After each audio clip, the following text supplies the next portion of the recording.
並無突然地拿着鮮花唱着歌給我戒指，亦無異常地憑着香檳記憶。快樂至此，難道須找個紀念日維持住？它貴乎隨意，何用敲響作戰，鼓聲作引子？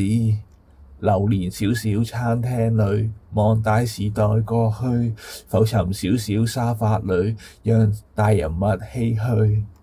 沒有刻意選過日子，刻意討好誰，共你只要相愛就不會心虛。來場小小的派對，極倦極同時進睡，成為小小的愛侶，平淡裏能多相聚多相隨，都好過共你像對明星般給尾隨。隆重已讓我覺得疲累，寧靜安睡夠我所需。知誰在懷念，隨即倒數撒下煙花與碎紙？知誰在期待圓月中秋放肆？這沒意義，難道須等到假日做前面事？誰需要誰同意？其實週一到五都可以透支。流連小小餐店裏，望大時代過去，浮沉小小沙發裏，讓大人物唏噓。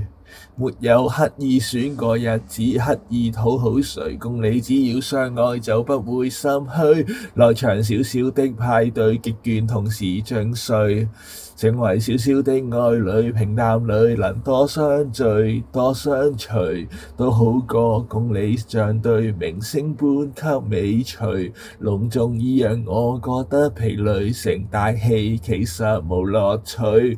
覓個伴我做菜的伴侶，沒有事幹就再不見誰。留名8歲，不過為人家爭取。流連小小餐廳裏，望大時代過去，浮沉小小沙發裏，讓大人物唏噓。沒有當眾搞過大典公佈喜歡誰，共你只要即興便搬進新居。來場小小的派對，倦極同時進睡，成為小小的愛侶，平淡裏能多相聚多相隨，都好過共你像對明星般給尾隨。不向各方賠罪，就去牽手逛逛花去。